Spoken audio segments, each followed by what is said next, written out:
Hello friends, स्वागत है आप सबका जारविस कैंपस में। यहाँ पे अभी जो मेटल्स के बारे में हमने सब बात किया कि मेटल्स का रिएक्शन किया था किसी और सॉल्ट, अदर मेटल सॉल्ट से या फिर एसिड से या फिर वाटर से, राइट। तो अभी यहाँ पे बात करने में सब ये मेटल्स आते कहाँ से। अभी तक हमने सब मेटल के प्योर फॉर्म लिए या फिर वो मेटल का जो भी सॉल्ट लिया, राइट। तो वो सब आता कहाँ से, यानी कि हमें डायरेक्टली वो मिल जाता है, ऐसा रहता है? नहीं, ये जो मेटल रहता है वो अर्थ के क्रस्ट में, यानी कि अर्थ के मिडल में या फिर अर्थ के अंदर से हमें उसको एक्सट्रैक्ट करना पड़ता है। और ये जो मेटल है वो कभी भी हमें डायरेक्टली प्योर फॉर्म में नहीं मिलता है। ये जो मेटल रहती है उन सभी मेटल को हमें कोई ना कोई ऑक्साइड या फिर सल्फाइड के स्वरूप में हमें मिलता है और उसको ही हम प्यूरिफाई करके फिर यूज़ करते हैं, यानी कि उसका प्योर फॉर्म हम बनाते हैं। तो यहाँ पे जानते हैं कि यहाँ पे मेटल्स जो रहती है वो अर्थ के क्रस्ट में रहता है, राइट। अर्थ के क्रस्ट के अंदर सभी जो मेटल्स रहते हैं वो किसी ना किसी फॉर्म में रहते हैं, यानी कि किसी के ऑक्साइड के थ्रू या किसी सल्फाइड के थ्रू, राइट। तो ये जो सभी रहते हैं उनको हम मिनरल्स कहते हैं या फिर इसको ही हम बोलते हैं और, राइट। यहाँ पे आप लोगों ने मेटल, ये सभी मेटल्स का रिएक्टिविटी सीरीज आप लोगों ने पढ़ा था, याद कीजिए।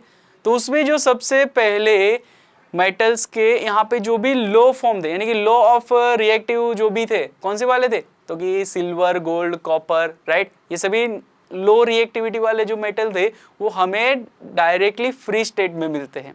फ्री स्टेट यानी कि कोई ऐसा स्टेट नहीं, फ्री स्टेट मीन्स डायरेक्ट हमें वो ही फॉर्म मिलता है, पर वो प्योर फॉर्म नहीं रहता, उसको भी हम प्यूरिफाई करते हैं, राइट। फिर हमने बाद में पढ़ा था कि मिडल रिएक्टिव, यानी कि मिडल रिएक्टिव वाले सब जो थे वो मिडल वाली जो सीरीज थे, याद कीजिए कि जो सब मिडल रिएक्टिव थे, राइट, वो वाले जो सभी मेटल रहते हैं वो हमें उसके सल्फाइड फॉर्म में मिलते हैं, यानी कि उन सभी मेटल्स के सल्फाइड्स हमें मिलते हैं, राइट।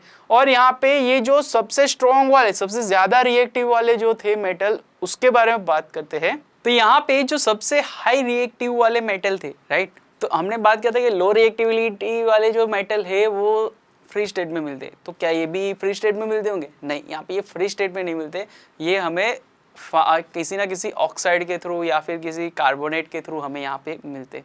अभी यहाँ पे हम बात करते हैं कि यहाँ पे हमने देखा तो यहाँ पे जो रिएक्टिविटी थी तो उसको हमने 3 पार्ट में डिवाइड किया।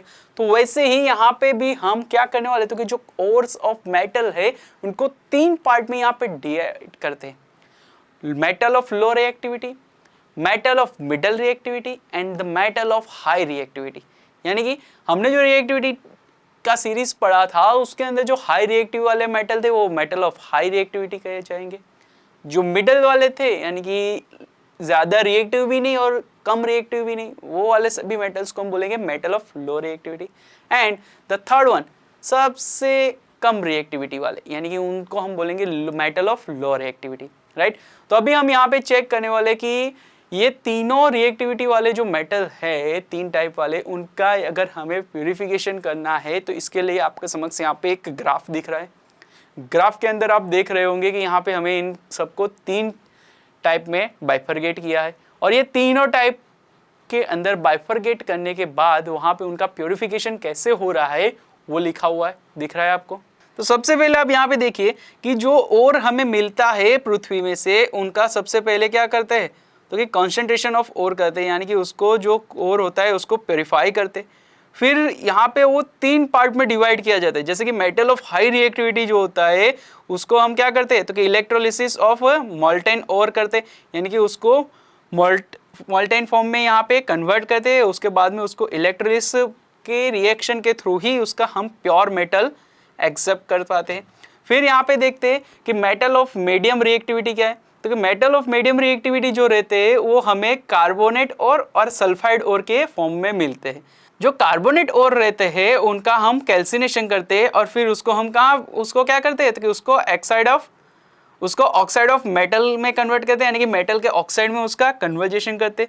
फिर रिडक्शन ऑफ मेटल करेंगे और फिर प्यूरिफिकेशन ऑफ मेटल यहाँ पे करेंगे, यानी कि जो कार्बोनेट फॉर्म में और हमें मिलते हैं उनका कैल्सिनेशन करके उनका ऑक्सीडेशन करेंगे।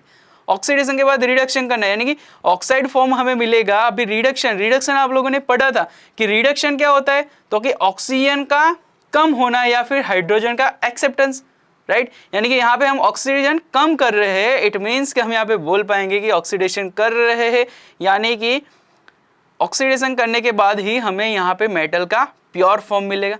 सेम थिंग यहीं पे ये जो कार्बोनेट की जगह पे अगर सल्फाइड ओर मिलते हैं तो अगर हमें सल्फाइड ओर्स मिलते हैं तो सल्फाइड ओर का हम पहले क्या करेंगे, रोस्टिंग करेंगे, और रोस्टिंग के बाद उसका हमें ऑक्साइड फॉर्म मिलेगा। फिर अगेन हम उसका रिडक्शन करेंगे एंड प्यूरिफाई करेंगे उसको प्योर मेटल में, राइट। फिर बच गया हमारा लो रिएक्टिविटी, यानी कि मेटल ऑफ लो रिएक्टिविटी वाले, यानी कि लो रिएक्टिविटी वाले जो मेटल होते हैं वो हमें सल्फाइड ओर्स में ही मिलते हैं। तो जैसे हमने मेटल ऑफ मीडियम रिएक्टिविटी में किया था, वैसे ही सेम थिंग यहाँ पे करेंगे कि जो सल्फाइड ओर्स रहते हैं उनका रोस्टिंग करके उनको मेटल में कन्वर्ट करेंगे और फिर इसको यहाँ पे रिफाइनिंग करेंगे, राइट। तो यही था हमारे जो ओर्स मिलते हैं उनका 3 पार्ट में सब्स्टिट्यूशन। तो यहाँ पे भी हमने ये 3 टाइप हमने जो देखे मेटल ऑफ ओर के, तो ये तीनों टाइप के मेटल ऑफ ओर हमें कैसे मिलते हैं वो हमने देख ली। अभी इनका प्यूरिफिकेशन कैसे करना है वो हम 1 बाय 1 चेक करेंगे। तो ये सब जानने के लिए जुड़े रहे हमारे साथ। Thank you.